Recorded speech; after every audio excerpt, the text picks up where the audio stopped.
ചിന്തിച്ചതിലും നനച്ചതിലും പരമായി എന്നെ നടത്തിയ ദൈവത്തിനു സ്തോത്രം. ചിന്തിച്ചതിലും പറഞ്ഞതിലും പരമായി എന്നെ കരുതിയ ദൈവത്തിനു സ്തോത്രം.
ചിന്തിച്ചതിലും പരമായി ചോദിച്ചതിലും നനച്ചതിലും പരമായി എന്നെ നടത്തിയ ദൈവത്തിനു സ്തോത്രം.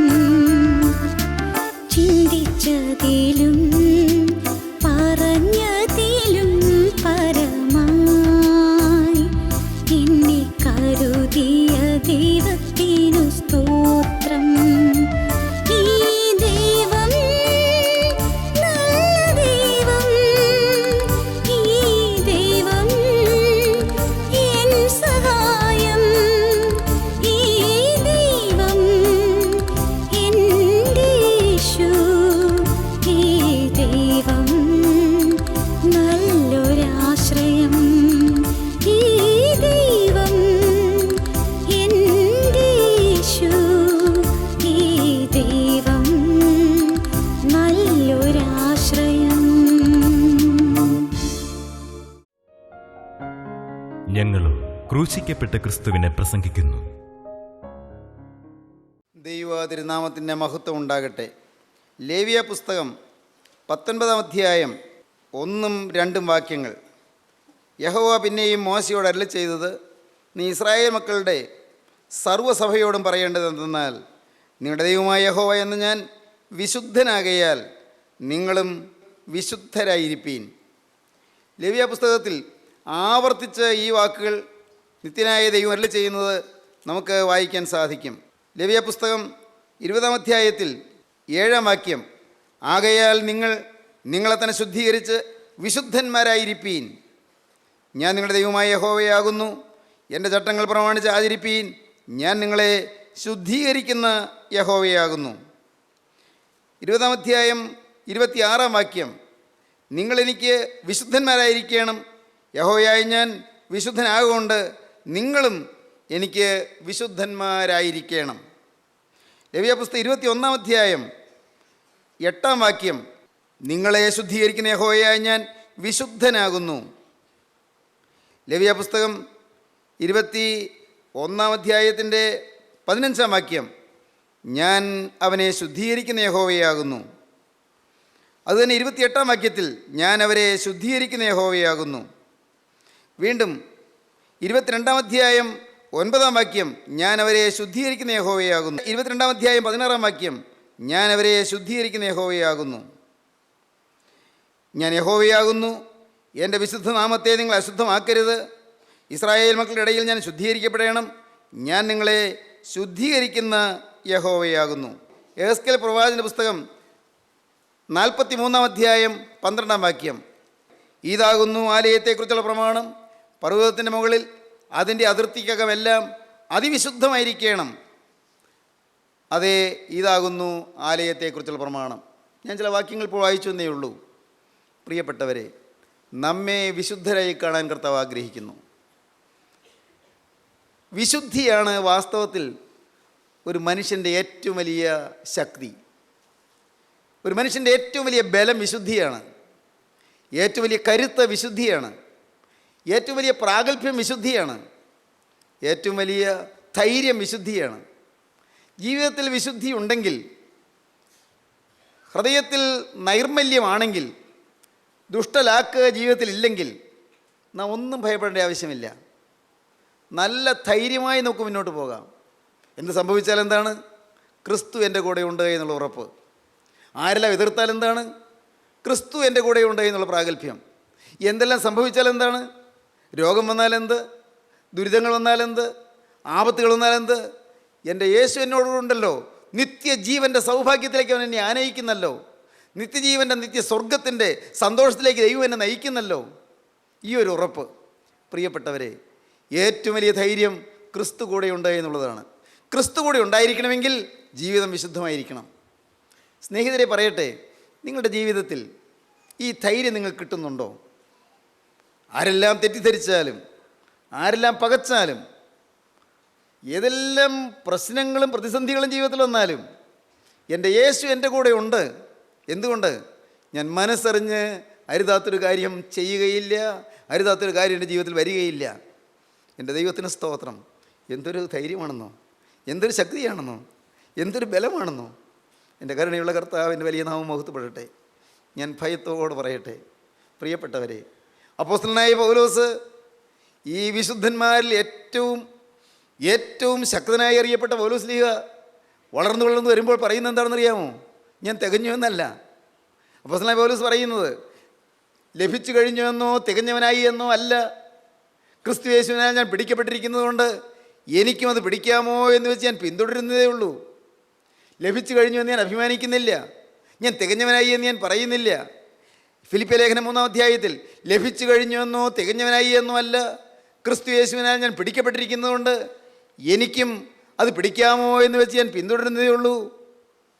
ഒന്ന് ഞാൻ ചെയ്യുന്നു, പിമ്പിലുള്ളത് മറന്നും മുമ്പിലുള്ളതിന് ആഞ്ഞും കൊണ്ട് ക്രിസ്തു യേശുവിൽ ദൈവത്തിൻ്റെ പരമവിളിയുടെ വിരുദിനായി ലാക്കിലേക്ക് ഓടുന്നു. ദൈവത്തിന് സ്തോത്രം. ഒരു ലാക്ക് എനിക്ക് കിട്ടി. ഒരോട്ടക്കളത്തിൽ ഞാൻ വന്നു. ഞാനൊരു വലിയ ഓട്ടത്തിലായിരിക്കുകയാണ്. ആ ഓട്ടം വിശുദ്ധിയുടെ നിറവായ ക്രിസ്തുവിനെ നോക്കിയുള്ള ഓട്ടമാണ്. വിശ്വാസത്തിന് നായകനും പൂർത്തി വരുന്നതിനായി യേശുവിനെ നോക്കിയുള്ള ഓട്ടമാണ്. ആ ഓട്ടത്തിൽ എനിക്ക് വന്ന് നിൽക്കാൻ ഇടയായി. ആ ഓടുന്ന വിശുദ്ധന്മാരുടെ കൂടെ ഓടാൻ എനിക്കും ഭാഗ്യം ലഭിച്ചു. കർത്താവെ, സിയോൻ സഞ്ചാരികളുടെ കൂടെ, സ്വർഗീയ സിയോൻ പ്രയാണം നടത്തുന്ന അനേകം ദൈവമക്കളുടെ കൂടെ യാത്ര ചെയ്യാൻ എനിക്ക് നീ ഭാഗ്യം തന്നു. എൻ്റെ ദൈവമേ, മറ്റുള്ളവരെങ്ങനെ പോകുന്നത് ഞാൻ നോക്കുന്നില്ല. എനിക്ക് നോക്കാൻ കൊള്ളാവുന്ന ഒരു മാതൃകാപുരുഷനേ ഉള്ളൂ, അത് കർത്താവായ യേശുക്രിസ്തു മാത്രം. കൂട്ടായ്മയുള്ളവരെങ്ങനെ നിൽക്കുന്നത് ഞാൻ നോക്കുന്നില്ല. സഭകളിലുള്ളവരെങ്ങനെ നിൽക്കുന്നു ഞാൻ നോക്കുന്നില്ല. ദേശത്തുള്ളവരെങ്ങനെ നിൽക്കുന്നു നോക്കുന്നില്ല. കാരണം എനിക്കാരെയും വിമർശിക്കാനോ വിധിക്കാനോ അവകാശമില്ല. എന്നാൽ ഞാൻ ഒന്നറിയുന്നു, കർത്താവേ, ഞാൻ ഒന്നറിയുന്നു, നിന്നെ നോക്കിക്കൊണ്ട് പോയാൽ കേടുപറ്റുകയില്ല, തെറ്റുപറ്റുകയില്ലെന്ന് ഞാൻ അറിയുന്നു. വിശ്വാസത്തിന് നായകനും പൂർത്തി വരുത്തുന്നതിനായി യേശുവിനെ നോക്കുക. ദൈവത്തിന് സ്തോത്രം. കുരിശുമൊന്നുകൊണ്ട്, യാതന ഏറ്റുകൊണ്ട്, നിന്ദകളും പഴികളും ദുഷികളും ഏറ്റുവാങ്ങിക്കൊണ്ട്, അവമാനവും അവഹേളനവും സഹിച്ചുകൊണ്ട്, സകലരാലും പരിഹസിക്കപ്പെട്ടുകൊണ്ട്, ക്രൂശും പേറി ഗോകുൽത്താക്കുന്ന് കയറിയ ആ രക്ഷകൻ്റെ പിന്നാലെ എൻ്റെ നാഥ എൻ്റെ കുരിശും ചുമന്നുകൊണ്ട് ഞാനും ഇതാ വരികയാണ്. സ്നേഹിതരെ, ആ ഒരു സമർപ്പണം നമുക്ക് വരുമ്പോഴാണ് നമ്മുടെ ഹൃദയത്തിന് വിശുദ്ധിയുടെ ധൈര്യം ലഭിക്കുന്നത്, നാം സന്തോഷഭരിതരായി തീരുന്നത്. ദൈവത്തിന് സ്തോത്രം. ഇന്ന് നാം തിരുവചനം വായിക്കുമ്പോൾ നമുക്ക് കാണാം, കർത്താവ് തിരുവചനത്തിൽ ഏറ്റവും ശക്തമായി പറഞ്ഞിരിക്കുന്ന ഒരു ഗൗരവമേറിയ കാര്യം മനുഷ്യൻ പാപിയാണ്, എന്നാൽ പാപിയുടെ രക്ഷകൻ ക്രിസ്തുവാണ് എന്നാണ്. ഇതേ ഉള്ളൂ ബൈബിളിലെ ആകുവാനുള്ള വിഷയം. ഞാൻ പാപി, എന്നാൽ ക്രിസ്തു പാപിയായി എനിക്ക് വേണ്ടി ക്രൂസിൽ മരിച്ചു. വേറെ ഒന്നുമില്ല, എല്ലാം അതിനകത്ത് ഒതുങ്ങി. ഞാനൊരു പാപിയായ മനുഷ്യൻ, ഞാൻ തികഞ്ഞവനായില്ല, എന്നാൽ ക്രിസ്തു എനിക്ക് വേണ്ടി ക്രൂസിൽ മരിച്ചു. ഇത് വിശ്വസിക്കുന്ന ആർക്കും വിശുദ്ധിയുടെ പാതയിലൂടെ മന്ദം പ്രയാണം ചെയ്യാം. യേശുവിൻ്റെ കാൽച്ചുവടുകളെ പിന്തുടർന്ന് മുന്നോട്ട് പോകാം. എനിക്ക് സാധിക്കുന്നില്ലല്ലോ എന്ന് നിങ്ങൾ പറയരുത്. എനിക്ക് ജയം കിട്ടുന്നില്ലല്ലോ എന്ന് നിങ്ങൾ പറയരുത്. അയ്യോ, ഞാൻ തോൽവി അടയുന്നല്ലോ എന്ന് പറയരുത്. നിങ്ങൾ തനിയെ ദൈവസന്നിധിയിൽ ഇരുന്ന് മുട്ടുമടക്കിക്കൊണ്ട് നിങ്ങളിപ്പോഴും തോൽക്കുന്ന ചിന്തകൾ, നിങ്ങൾ തോൽക്കുന്ന പാപ വാക്കുകൾ, പാപ സമീപനങ്ങൾ, പാപത്തിൻ്റെ പ്രവണതകൾ, ഇത് ഓരോന്നും ദൈവത്തോട് നിങ്ങൾ ഏറ്റുപറയണം. ദൈവസന്നിധിയിൽ ഇരുന്നു കൊണ്ട് നിങ്ങൾ തകർന്ന് അനുഭവിച്ച് കരയണം. കർത്താവേ, എനിക്കിതിൽ നിന്നൊരു മോചനം തരികയില്ലേ? ദൈവത്തോട് പറയണം. ആലയത്തിൻ്റെ അതിർത്തിക്കകമൊക്കെയും വിശുദ്ധമായിരിക്കണം. അതാകുന്നു ആലയത്തെക്കുറിച്ചുള്ള പ്രമാണം. ആലയം സ്ഥാപിക്കപ്പെട്ടിരിക്കുന്ന പർവ്വതത്തിൻ്റെ അതിർത്തിക്കകമൊക്കെയും വിശുദ്ധമായിരിക്കണം. ഇതാകുന്നു ആലയത്തെക്കുറിച്ചുള്ള പ്രമാണം. ഏതാണ് ഈ ആലയം? നിങ്ങൾ ദൈവത്തിൻ്റെ മന്ദിരമെന്നും ദൈവത്തിൻ്റെ ആത്മാവ് നിങ്ങൾ വസിക്കുന്നുവെന്ന് അറിയുന്നില്ലയോ? ദൈവത്തിൻ്റെ മന്ദിരം അശുദ്ധമാക്കുന്നവനെ ദൈവം നശിപ്പിക്കുമെന്ന് കോരിന്ത്യർ ലേഖനത്തിൽ അപ്പോസ്തലനായ പൗലോസ് പറയുന്നു. നിങ്ങൾ ദൈവത്തിൻ്റെ ആലയമാണ്. ഈ are the temple of God. നിങ്ങൾ ദൈവത്തിൻ്റെ ആലയമാണ്. നിങ്ങൾ ദൈവത്തിൻ്റെ ആലയമെന്നും നിങ്ങൾ ദൈവത്തിൻ്റെ മന്ദിരമെന്നും ദൈവത്തിൻ്റെ ആത്മാവ് നിങ്ങളിൽ വസിക്കുന്നുവെന്ന് നിങ്ങൾ അറിയുന്നില്ലയോ? ഈ ആലയം അശുദ്ധമാക്കുന്നവനെ ദൈവം നശിപ്പിക്കുമെന്നാണ് പറയുന്നത്. I will destroy him the ഡിഫൈലത്ത് my temple. ഈ ആലയം അശുദ്ധമാക്കുന്നവനെ ഞാൻ നശിപ്പിക്കും. I will destroy him the ഡിഫൈലത്ത് my temple. എൻ്റെ ആലയം നശിപ്പിക്കുന്നതിനെ എന്ന് മലയാളത്തിൽ തർജ്ജമ ചെയ്തത് എൻ്റെ ആലയം അശുദ്ധമാക്കുന്നതിനെ ഞാൻ നശിപ്പിക്കുമെന്നാണ് ഇംഗ്ലീഷിൽ. പ്രിയപ്പെട്ടവരെ, ഈ ആലയം നാം അശുദ്ധമാക്കുന്നുണ്ടോ? ഈ ശരീരത്തിലെ അവയവങ്ങൾ വിശുദ്ധമാണോ? നമ്മുടെ ഓരോ അവയവവും നിങ്ങൾ നോക്കണം. വേദപുസ്തകം എന്ത് പറയുന്നു? മർക്കോസിന് സുവിശേഷം 7-ാം അധ്യായം 20-ാം വാക്യം, മനുഷ്യനിൽ നിന്ന് പുറപ്പെടുന്നതത്രേ മനുഷ്യനെ അശുദ്ധനാക്കുന്നത്. അകത്തു നിന്ന് മനുഷ്യരുടെ ഹൃദയത്തിൽ നിന്ന് തന്നെ ദുശ്ചിന്ത, വ്യഭിചാരം, പരസംഗം, കൊലപാതകം, മോഷണം, അത്യാഗ്രഹം, ദുഷ്ടത, ചതി, ദുഷ്കർമ്മം, വിടക്കുകണ്ണ്, ദൂഷണം, അഹങ്കാരം, മൂഢത എന്നിവ പുറപ്പെടുന്നു. ഈ ദോഷങ്ങളെല്ലാം അകത്തു നിന്ന് പുറപ്പെട്ട് മനുഷ്യനെ അശുദ്ധനാക്കുന്നു എന്നും അവൻ പറഞ്ഞു. മനുഷ്യനെ അശുദ്ധമാക്കുന്നത് അവൻ്റെ ഹൃദയത്തിൽ നിന്ന് വരുന്നതാണ്, വെളിയിൽ നിന്നൊന്നും വരുന്നതല്ല. എൻ്റെ ഭർത്താവ് ദൈവത്തെ അറിയുകയോ ദൈവത്തെ ആരാധിക്കുകയോ ചെയ്യുന്നില്ല, അതുകൊണ്ടാണ് എനിക്ക് പാപം വരുന്നതെന്ന് പറയുന്നതിന് അർത്ഥമില്ല. എൻ്റെ ഭാര്യ അല്ലെങ്കിൽ എൻ്റെ മക്കൾ ദൈവവഴിയിലേക്ക് തിരിയുന്നില്ല എന്ന് പറഞ്ഞ് അതുകൊണ്ട് എനിക്ക് പാപം വരുന്നതെന്ന് പറയുന്നതിൽ യാതൊരു ന്യായവുമില്ല. എൻ്റെ ഹൃദയത്തിൽ നിന്നാണ് എൻ്റെ പാപം വരുന്നത്. എൻ്റെ സ്വന്തം ഹൃദയത്തിൽ നിന്നാണ് പാപം വരുന്നത്. മനുഷ്യർ ഹൃദയത്തിൽ നിന്ന് തന്നെ അശുദ്ധി പുറപ്പെടുന്നു. പ്രിയപ്പെട്ടവരെ, ഹൃദയം നിർമ്മലമാകും. ഹൃദയം നിർമ്മലമാകണം. ഹൃദയശുദ്ധിയുള്ളവർ ഭാഗ്യവാന്മാർ, അവർ ദൈവത്തെ കാണും എന്ന് നമ്മുടെ കർത്താവ് പറയുകയുണ്ടായി. ഹൃദയം വിശുദ്ധമാകണം. ഇത് നിങ്ങൾ കേൾക്കുമ്പോൾ എനിക്ക് സാധിക്കുന്നില്ല എന്ന് നിങ്ങൾ സങ്കടപ്പെടരുത്. ഇതുവരെയും സാധിച്ചില്ലല്ലോ എന്ന് നിങ്ങൾ നിരാശപ്പെടരുത്. ഈ നിമിഷം മുതൽ സാധിക്കാൻ ക്രിസ്തുവിൻ്റെ തിരുരക്തത്തിൽ നിന്ന് ശരണപ്പെടണം. ഒന്നും മനസ്സിലാകുന്നില്ലായിരിക്കും, ചിലപ്പോൾ ഒന്നും നിങ്ങൾക്കത് സ്വീകരിക്കാൻ സാധിക്കുന്നില്ലായിരിക്കും. To err is human but to forgive is divine. നിങ്ങളങ്ങനെ ചിന്തിക്കുമായിരിക്കും.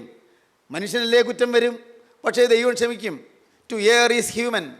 മാനുഷികമായ ബലഹീനതയ്ക്കുണ്ടായിരിക്കും. To err is human. തെറ്റുപറ്റുക എന്നുള്ളത് മാനുഷികമാണ്. But to forgive is divine. ദൈവം ക്ഷമിക്കുന്നവനാണ്. ഇങ്ങനെ പറഞ്ഞ് നിങ്ങൾ സമാധാനപ്പെട്ടിരിക്കരുത്. ദൈവത്തിന് സ്തോത്രം. പ്രിയപ്പെട്ടവരെ, ഇതിനു മുമ്പ് ഒരു അവസരത്തിൽ ഞാൻ പറഞ്ഞത് നിങ്ങൾക്ക് ഓർമ്മയുണ്ടായിരിക്കും. ഹൃദയത്തിൽ നിന്ന് പാപം വരുന്നു, ചിന്തയിൽ നിന്ന് പാപം വരുന്നത്. Sow a thought reap an action.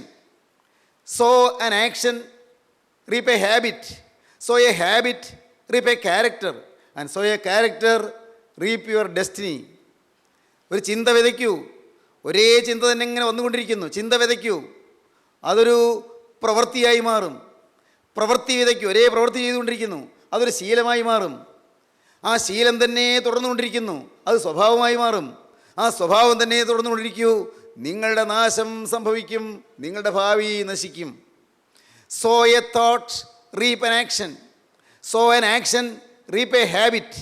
So a habit reap a character. And sow a character reap your destiny. ദൈവത്തിന് സ്തോത്രം. സഹോദരങ്ങൾ, ചിന്തയിലാണ് തുടങ്ങുന്നത്. ചിന്തയിൽ തുടങ്ങുമ്പോൾ തന്നെ സൂക്ഷിച്ചു കൊള്ളണം. ചിന്തയിൽ അഴുക്ക് തുടങ്ങുമ്പോൾ തന്നെ, ചിന്തയിൽ മത്സരം തുടങ്ങുമ്പോൾ തന്നെ, ചിന്തയിൽ അവിശ്വാസം തുടങ്ങുമ്പോൾ തന്നെ, ചിന്തയിൽ അനുസരണക്കേട് തുടങ്ങുമ്പോൾ തന്നെ, ചിന്തയിൽ ധിക്കാരം തുടങ്ങുമ്പോൾ തന്നെ അപ്പോഴേ നാം കരുതലുള്ളവരായിരിക്കണം, ജാഗ്രതയുള്ളവരായിരിക്കണം. കർത്താവേ, നിൻ്റെ തിരുരക്തത്താൽ എന്നെ പൊതിഞ്ഞുകൊള്ളണമേ എന്ന് പ്രാർത്ഥിക്കണം. തിരുരക്തത്തിൽ എന്നെ സംരക്ഷിച്ചു കൊള്ളണമേ എന്ന് പ്രാർത്ഥിക്കണം. ദാനിയേൽ യാതൊരു കാരണവശാലും തന്നെ അശുദ്ധമാക്കുകയില്ല എന്ന് ഹൃദയത്തിൽ നിശ്ചയിച്ചു. സഹോദരങ്ങളെ, തീമോത്തിയോസിന് എഴുതിയ 2-ാമത്തെ ലേഖനം 3-ാം അധ്യായത്തിൽ അപ്പോസ്തലനായ പൗലോസ് പാപത്തിൻ്റെ ഭയാനകമായ അവസ്ഥ മനുഷ്യനെ നശിപ്പിക്കുന്നതിനെക്കുറിച്ച് പറഞ്ഞിട്ടുണ്ട്. അന്തിമകാലത്ത് ദുർഘട സമയങ്ങൾ വരുമെന്നറിയുക. അന്ത്യകാലത്ത് ദുർഘട സമയങ്ങൾ വരും എന്ന് അറിയുക. മനുഷ്യർ സ്വസ്നേഹികളായിത്തീരും, അവർ ദ്രവ്യാഗ്രഹികളായിത്തീരും, അവർ ദുരാഗ്രഹികളായിത്തീരും. മാത്രമല്ല, അവർ ഭക്തിയുടെ വേഷം ധരിക്കുന്നവരായി കാണും, പക്ഷേ ഭക്തിയുടെ ശക്തി ത്യജിക്കുന്നവരായിരിക്കും. ഭക്തിയുടെ വേഷം ധരിച്ച് അതിൻ്റെ ശക്തി ത്യജിക്കുന്നവരായിരിക്കും. തീമോത്തിയോസിന് എഴുതിയ 2-ാമത്തെ ലേഖനം 3-ാം അധ്യായം ആദ്യത്തെ വാക്യങ്ങൾ: അന്ത്യകാലത്ത് ദുർഘട സമയങ്ങൾ വരുമെന്നറിയുക.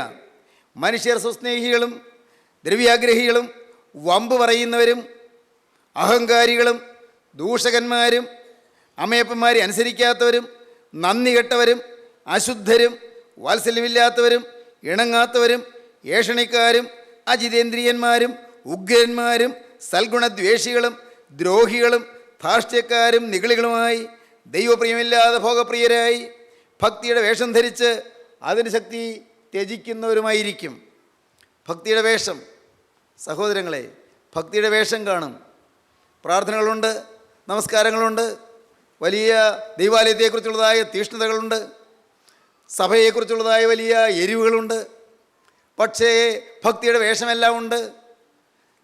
ചൊല്ലുന്ന പ്രാർത്ഥനകളുണ്ട്, ഭക്തിയുടെ അനുഷ്ഠാനങ്ങളുണ്ട്, നല്ല നല്ല പാരമ്പര്യങ്ങളുണ്ട്, നല്ല നല്ല ആചാരങ്ങളുണ്ട്, അർത്ഥവത്തായ നമസ്കാരങ്ങളുണ്ട്. പക്ഷേ ഭക്തിയുടെ വേഷമുണ്ടെങ്കിലും അതിൻ്റെ ശക്തി ജീവിതത്തിൽ നഷ്ടപ്പെട്ടു പോയി. ഇതല്ലയോ ഇന്നത്തെ പല സഭകളും, ഇന്നത്തെ പല സമുദായങ്ങളും ഇങ്ങനെയല്ലയോ? പ്രിയപ്പെട്ടവരെ, നിങ്ങൾ ചിന്തിക്കണം, ഞാൻ എങ്ങനെയായിരിക്കണമെന്ന്. സഭകൾ എങ്ങനെയെന്ന് നോക്കണ്ട. ഒരവസരത്തിൽ ഞാൻ എന്നോട് സംസാരിച്ച ഒരാളോട് പറഞ്ഞു, it is better to light a candle than to curse the darkness. ഇരുട്ടിനെ ശപിക്കേണ്ട, ഒരു വെളിച്ചമെങ്കിലും എന്നാലാവുന്നത് ഒരു കൊച്ചു തിരിയെങ്കിലും കത്തിക്കാം. It is better to light a candle than to curse the darkness. സഹോദരങ്ങളെ, it is better to light a candle, ഒരു വെഴുതിരിയെങ്കിലും കത്തിക്കാൻ നോക്ക്, than to curse the darkness. ഇരുളാണല്ലോ മുഴുവൻ കുഴപ്പമാണല്ലോ, എല്ലാം നാശമാണല്ലോ എന്ന് പറഞ്ഞ് ഇരുട്ടിനെ ശപിക്കാതെ, മറ്റു കുഴപ്പങ്ങളൊക്കെ ഞാൻ നോക്കാതെ എൻ്റെ ജീവിതത്തിൽ ചെറിയ തിരി കത്തിക്കാൻ ഞാൻ ശ്രമിക്കുക. ദൈവത്തിന് സ്തോത്രം. ദൈവത്തിൻ്റെ വലിയ നാമം മഹത്വപ്പെടട്ടെ. ലോകത്തിന് അംഗീകാരം കിട്ടിയില്ല. കാരണം സാക്ഷാൽ സത്യപ്രകാശമായ സത്യതിരിയായി വന്ന് യേശുവിനെ ലോകം അംഗീകരിച്ചോ? പ്രിയപ്പെട്ടവരെ, സാക്ഷാൽ വെളിച്ചമായി വന്ന് ദൈവപുത്രൻ ലോകം സ്വീകരിച്ചുവോ? നിങ്ങളെയും സ്വീകരിക്കും നിങ്ങൾ പ്രതീക്ഷിക്കേണ്ട, നിങ്ങളെ അംഗീകരിക്കും നിങ്ങൾ പ്രതീക്ഷിക്കേണ്ട. പ്രിയപ്പെട്ടവരെ, എന്നാൽ നിങ്ങൾ ഒരു കാര്യം ഓർക്കൂ, നിത്യതയിൽ നിങ്ങൾക്ക് വില കിട്ടും. ആവർത്തന പുസ്തകം 28-ാം അധ്യായത്തിൽ മോശയിൽ കൂടി ദൈവം കൊടുത്ത അരുളപ്പാടിൽ അവിടെ പറയുന്നുണ്ട്. ആവർത്തന പുസ്തകം 28-ാം അധ്യായം 13-ാം വാക്യത്തിൽ: ഞാൻ ഇന്ന് നിന്നോട് ആജ്ഞാപിക്കുന്ന നിന്റെ ദൈവമായ യഹോവയുടെ കൽപ്പനകൾ കേട്ട് പ്രമാണിച്ച് നടന്നാൽ യഹോവ നിന്നെ വാലല്ല തലയാക്കും. ദാനിയേലിന് അങ്ങനെയാണ് ഉയർച്ച കിട്ടിയത്. ദൈവത്തിൻ്റെ വചനം അനുസരിച്ചു, ദൈവത്തോട് ഭക്തി പുലർത്തി. ഞാൻ നിന്നെ വാലല്ല തലയാക്കും. ദൈവത്തിന് സ്തോത്രം. ദൈവം നമ്മെ ഉയർത്തും. ഭൗതികമായി പോലും ദൈവം നമ്മെ ഉയർത്തും. നിങ്ങൾ സംശയിക്കേണ്ട, പാവമിട്ടുള്ള ജീവിതം നയിക്കൂ. കാണാം നിങ്ങൾക്ക് പടിപടിയായ ഉയർച്ചകൾ, പടിപടിയായ ഉത്കർഷങ്ങൾ, പടിപടിയായ അഭിവൃദ്ധികൾ. നീ എൻ്റെ വചനമനുസരിച്ച് നടന്നാൽ ഞാൻ നിന്നെ വാലല്ല, ഞാൻ നിന്നെ തലയാക്കും. ആവർത്തന പുസ്തകം 28-ാം അധ്യായം ആദ്യത്തെ 14 വാക്യങ്ങൾ വായിച്ചാൽ അവിടെ അനുഗ്രഹത്തിൻ്റെ ഒരു നല്ല പരമ്പരിതമായ പട്ടിക കാണാം. മനോഹരമായൊരു പട്ടിക കാണാം. എന്താണ് അവർ പറയുന്നത്? അനുഗ്രഹങ്ങളാണ്. ആവർത്തന പുസ്തകം 28-ന്റെ 1 മുതൽ: നിന്റെ ദൈവമായ യഹോവയുടെ വാക്ക് നീ ശ്രദ്ധയോടെ കേട്ട് ഞാൻ ഇന്ന് നിന്നോട് ആജ്ഞാപിക്കുന്ന അവൻ്റെ സകല കൽപ്പനകളും പ്രമാണിച്ച് നടന്നാൽ നിന്റെ ദൈവമായ യഹോവ നിന്നെ ഭൂമിയിലുള്ള സർവ്വജാതികൾക്ക് മീതെ ഉന്നതമാക്കും. ഭൂമിയിലുള്ള സർവ്വജാതികൾക്ക് മീതെ ഉന്നതമാക്കും. നിന്റെ ദൈവമായ യഹോവയുടെ വാക്ക് കേട്ടനുസരിച്ചാൽ ഈ അനുഗ്രഹങ്ങളെല്ലാം നിനക്ക് സിദ്ധിക്കും. ദൈവത്തിന്റെ വചനം കേട്ടനുസരിച്ചാൽ ഈ അനുഗ്രഹങ്ങളെല്ലാം നിനക്ക് സിദ്ധിക്കും. പട്ടണത്തിൽ നീ അനുഗ്രഹിക്കപ്പെടും, വയലിൽ നീ അനുഗ്രഹിക്കപ്പെടും. നിന്റെ ഗർഭഫലവും കൃഷിഫലവും മൃഗങ്ങളുടെ ഫലവും നിന്റെ കന്നുകാലിയുടെ പേരും ആടുകളുടെ പിറപ്പും അനുഗ്രഹിക്കപ്പെടും. കൂടെയുള്ള എല്ലാം അനുഗ്രഹിക്കപ്പെടും. നിന്റെ കുട്ടയും മാവ് കുഴയ്ക്കുന്ന തൊട്ടിയും അനുഗ്രഹിക്കപ്പെടും. ധാന്യങ്ങളും നിന്റെ കൃഷികളും എല്ലാം അനുഗ്രഹിക്കപ്പെടും. അകത്തു വരുമ്പോൾ നീ അനുഗ്രഹിക്കപ്പെടും, പുറത്തു പോകുമ്പോൾ നീ അനുഗ്രഹിക്കപ്പെടും. നിന്നോട് എതിർക്കുന്ന ശത്രുക്കളെ യഹോവ നിന്റെ മുമ്പിൽ തോൽക്കുമാറാക്കും. അവർ ഒരു വഴിയായി നിന്റെ നേരെ വരും, 7 വഴിയായി നിന്റെ മുമ്പിൽ നിന്ന് ഓടിപ്പോകും. 9-ാം വാക്യം. നിന്റെ ദൈവമായ യഹോവയുടെ കൽപ്പനകൾ പ്രമാണിച്ച് അവൻ്റെ വഴികളിൽ നടന്നാൽ യഹോവ നിന്നോട് സത്യം ചെയ്തതുപോലെ നിന്നെ തനിക്ക് വിശുദ്ധ ജനമാക്കും. ദൈവം നിന്നോട് സത്യം ചെയ്ത് പറഞ്ഞിരിക്കുകയാണ്, നിന്നെ ഒരു വിശുദ്ധ ജനമാക്കുമെന്ന്. സ്നേഹിതരെ, എന്തോ ഒരു വലിയ വാഗ്ദത്തമാണിത്. നിന്നൊരു വിശുദ്ധ ജനമാക്കാമെന്ന്, നിന്റെ ജീവിതത്തിലെ കേടുകൾ മാറ്റാമെന്ന്, ഇതുവരെയുള്ള അശുദ്ധികളെല്ലാം കഴുകിത്തരാമെന്ന്. എത്ര ഭാഗ്യം! തെറ്റുകൾ പറ്റിയില്ലേ? ഉണ്ട്. അബദ്ധങ്ങൾ വന്നില്ലേ? തീർച്ചയായിട്ടും ഉണ്ട്. പല പോരായ്മകളും സംഭവിച്ചില്ലേ? വളരെയുണ്ട്. എൻ്റെ ദൈവമേ, ചിന്താഗതികളിലെ പാകപ്പിഴകൾ വന്നില്ലേ? എൻ്റെ കർത്താവേ, ഉണ്ട്. നമുക്ക് ഓരോന്നും ഏറ്റുപറയാനുണ്ട്. അനേകം കാര്യങ്ങളുണ്ട്. ജീവിതത്തിൽ വന്നുപോയ സകല അശുദ്ധിയും മാറ്റി നമ്മെ വിശുദ്ധജനമാക്കാൻ ദൈവം ആഗ്രഹിക്കുന്നു. സ്വർഗത്തിലെ ദൈവം നമ്മെ വിശുദ്ധീകരിപ്പാൻ ആഗ്രഹിക്കുന്നു. സ്നേഹിതരെ, നമ്മുടെ ജീവിതം ആത്മീയമായ ഉത്കർഷത്തിലേക്ക് വളരാൻ ദൈവം ആഗ്രഹിക്കുന്നു. ഈ ലോക ജീവിതം താൽക്കാലികമാണ്, എല്ലാം മായയാണ്. ദൈവത്തിന് സ്തോത്രം. ഇന്നുള്ളതെല്ലാം മാറി മറഞ്ഞു പോകും. ഇന്നത്തെ ആരോഗ്യം, ഇന്നത്തെ സുഖം, ഇന്നത്തെ സമൃദ്ധി, ഇന്നത്തെ സന്തോഷം, ഇന്നത്തെ കുടുംബം, ഇന്നത്തെ ഭാര്യ അല്ലെങ്കിൽ ഭർത്താവ്, മക്കൾ അല്ലെങ്കിൽ മാതാപിതാക്കൾ, എല്ലാം മാറിപ്പോകും. മാറാത്തതിൻ്റെ യേശു മാത്രം, മാറാത്തതിൻ്റെ പ്രിയനായ യേശു മാത്രം, മാറാത്തതിൻ്റെ രക്ഷകനായ യേശു മാത്രം. ഈ നല്ല വീണ്ടെടുപ്പുകാരനെ ഇന്ന് ഇത് കേട്ടുകൊണ്ടിരിക്കുമ്പോൾ നിങ്ങൾ അരികത്തുനിന്ന് കാണുക. നിങ്ങളുടെ ഉള്ളം കണ്ണ് തുറന്ന് അവനെ നിങ്ങൾ സമീപത്ത് നിങ്ങൾ കണ്ടുകൊണ്ടിരിക്കുക. യേശു നിങ്ങളുടെ നേരെ കരനീട്ടി നിൽക്കുന്നു. അവൻ്റെ ആണിപ്പാടുള്ള കരം നിങ്ങളുടെ നേരെ നീട്ടിയിരിക്കുന്നു. മകനെ, നിനക്ക് വേണ്ടിയാണ് ഇതെല്ലാം സഹിച്ചത്. മോളെ, നിനക്ക് വേണ്ടിയാണ് ഇതെല്ലാം സഹിച്ചത്. നീ എനിക്ക് വേണ്ടി ഇതുവരെ എന്ത് ചെയ്തു? കർത്താവ് ഇന്നും അത് തന്നെയാണ് നമ്മൾ ചോദിക്കുന്നത്. നിനക്ക് വേണ്ടി ഞാൻ എല്ലാം സഹിച്ചു. ഞാൻ നിന്ന് ഏറ്റു, ഞാൻ പീഡയേറ്റു, ഞാൻ പരിഹാസമേറ്റു, ഞാൻ അവഹേളനമേറ്റു, ഞാൻ എല്ലാ വിധത്തിലുള്ളതായ മർദ്ദനങ്ങളും സ്വീകരിക്കേണ്ടി വന്നു. എൻ്റെ ശരീരം ഒരു ചാട്ടകാറ് കൊണ്ട് അടിച്ചടിച്ച് പിളരുമാറാക്കി. മകനെ, നിൻ്റെ ജീവിതത്തിൽ നീ ചെയ്ത പാപങ്ങൾക്ക് വേണ്ടിയുള്ള ശിക്ഷയെല്ലാം ഞാൻ വഹിച്ചു. ഞാൻ നിനക്ക് വേണ്ടി ഇതെല്ലാം ചെയ്തു. നിത്യനരകം നിനക്ക് ഒഴിവാക്കി തരാൻ ഞാൻ നരകത്തിൻ്റെ വേദന ഏറ്റുവാങ്ങി. നിത്യസ്വർഗം നിനക്ക് തരാൻ ഞാൻ സ്വർഗം വിട്ട് ഈ ഭൂമിയിലേക്ക് ഇറങ്ങി വന്നു. മോനെ, നിനക്ക് വേണ്ടി ഇതെല്ലാം സഹിച്ചു. മോളെ, നിനക്ക് സമാധാനം തരാൻ ഞാൻ കുരിശിന്മേൽ കിടന്ന് കരഞ്ഞു. എൻ്റെ ദൈവമേ, നീ എന്നെ കൈവിട്ടത് എന്ത് എന്ന് പറഞ്ഞ് കരഞ്ഞുകൊണ്ട് ഞാൻ കുരിശിന്മേൽ കിടന്നു. യേശു ഇതാണ് നമ്മോട് പറയുന്നത്. ഞാൻ ഈ യേശുവിനെ ഇപ്പോൾ ഒന്ന് കാണട്ടെ. നിങ്ങൾ ഓരോരുത്തരും യേശുവിനെ ഇത് കാണുക. ആ യാതനയേറ്റ് ദുരിതമേറ്റ് പിടയുന്ന ക്രിസ്തു നിങ്ങളുടെ നേരെ കരനീട്ടിക്കൊണ്ട് നിൽക്കുന്നത് കാണുക. ഇപ്പോൾ തന്നെ നിങ്ങളുടെ ഭാവി ഈ രക്ഷകൻ്റെ പൊന്നുകരങ്ങളിലേക്ക് നിങ്ങൾ വെച്ച് കൊടുക്കുക. ആ തിരക്തം വാർന്നൊഴുകുന്ന കരത്തിലേക്ക് നിങ്ങളുടെ ജീവിതം നിങ്ങൾ കൊടുക്കുക. ദൈവവൈതലേ, നിൻ്റെ ജീവിതം ഭാസുരമാകും, നിൻ്റെ ജീവിതം ശോഭനമാകും.